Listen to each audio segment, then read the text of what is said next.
अस्सलाम वालेकुम दोस्तों, मैं हूं कामरान और आप देख रहे हैं कामी फैंसी हैंड्स। कैसे हैं सब? अल्लाह के फजल करम से सब ठीक ठाक होंगे। तो जिसने मेरे चैनल को सब्सक्राइब नहीं किया प्लीज़ वो जल्दी से सब्सक्राइब कर ले। तो शुरू करते हैं आज की नई वीडियो। अच्छा, आज हमारा टॉपिक है नेक्रोटिक इंटेराइटिस, यानी कि आंतों के अंदर सोजिश। इसकी वजूहात बयान करेंगे, ये क्यों होती हैं, फिर हम इसका इलाज बताएंगे। कुछ बीमारियां ऐसी हैं जो हमारी गलत मैनेजमेंट की वजह से होती हैं। जैसे हमने इनको अच्छी जगह मैसर नहीं की है, अच्छा खाना दाना हम लोग इनको नहीं मैसर करते, हमारी अपनी गलतियां होती हैं जिसकी वजह से ये बीमारी एक खामोश कातिल है।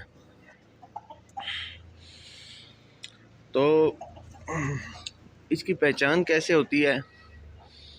चूज़ा सुस्त हो जाता है, बदबूदार लेसदार वो बिट करता है, या मुर्गा हो मुर्गी हो। बिट का कलर ब्राउन कलर का होता है और बहुत ज़्यादा स्मेली होती है वो। और कभी कभी जो बिट करता है उसके अंदर ब्लड के कोई कतरे नज़र आते हैं, तो समझ जाएं आपके जो बर्ड्स हैं उनको इंटेराइटिस हो चुका है। इंटेराइटिस जो छोटी आंत होती है उसमें जो है सोजिश हो, उसकी दीवारों में सोजिश हो जाती है।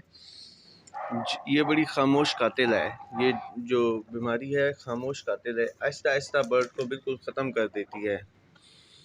तो ये एक तो गंदी जगह पे जब ये चोंचे मारते हैं, जैसे आपने इनको ऐसी जगह मुहैया की हुई है जहाँ पे वहीं पे आप इनको दाना डालते हैं और दाना इनकी बिठों के ऊपर गिरता है, गन के ऊपर गिरता है, वहाँ पे ये मुंह मारते हैं और वो दाना जो है खाते हैं, जिसकी वजह से ये जरासीम इनके आंतों में रुक जाता है और वहाँ पे ये इन्फेक्शन को बढ़ाता है। इसके अलावा फंगस वाली हम लोग इनको कुछ चीज़ देते हैं, या जैसे हमने सुबह रात को रोटी भिगो के रखी है, वो सुबह इनके सामने रखी है, वो सारी नहीं खाते, थोड़ी छोड़ देते हैं। हम लोग कहते हैं चलो ये शाम को डाल देंगे, शाम को रोटी स्मेल करने लग जाती है, लेकिन हम फिर भी इनको दे देते हैं। तो ये उससे बीमारी पैदा हो जाती है।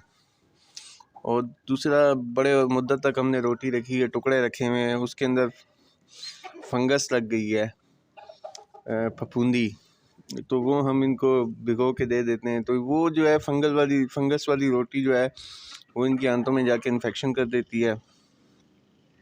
ठीक है।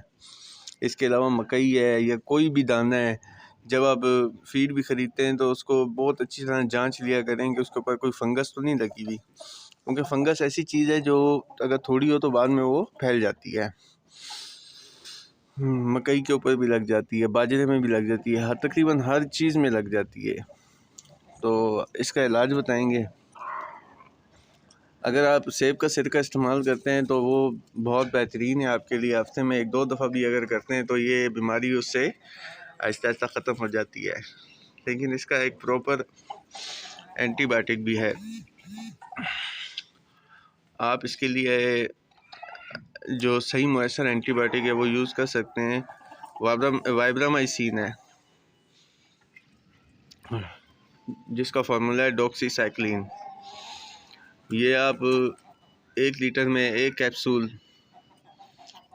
5 से 7 दिन जो है ना 1 लीटर साफ़ सुथरे पानी में डालें। पानी जो है इनका गंदा नहीं होना चाहिए, ठीक है। वो आप इनके सामने रखें, अपने हिसाब से आप तैयार कर लें। 1 लीटर में जो सस्ता इलाज है वो यही है कि अब 1 लीटर में डॉक्सीसाइक्लिन का 1 कैप्सूल या वाइब्रामाइसिन एक ही चीज़ है, 1 कैप्सूल डाल के इनको दें। इसके अलावा लिंकोमाइसिन 500 mg कैप्सूल आता है, वो आप इनको 5 से 7 दिन जो है दे सकते हैं। उसका भी तरीक़ेकार यही है, 1 लीटर में 1 कैप्सूल डालेंगे तो वो आप इनको दें। इंशाल्लाह आपके जो बर्ड्स हैं उनको ये मसला जो है जो दरपेश है वो ख़त्म हो जाएगा।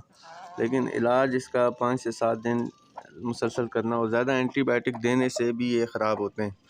तो आपने 5 से 7 दिन देना है और डोज को ज़्यादा नहीं रखना।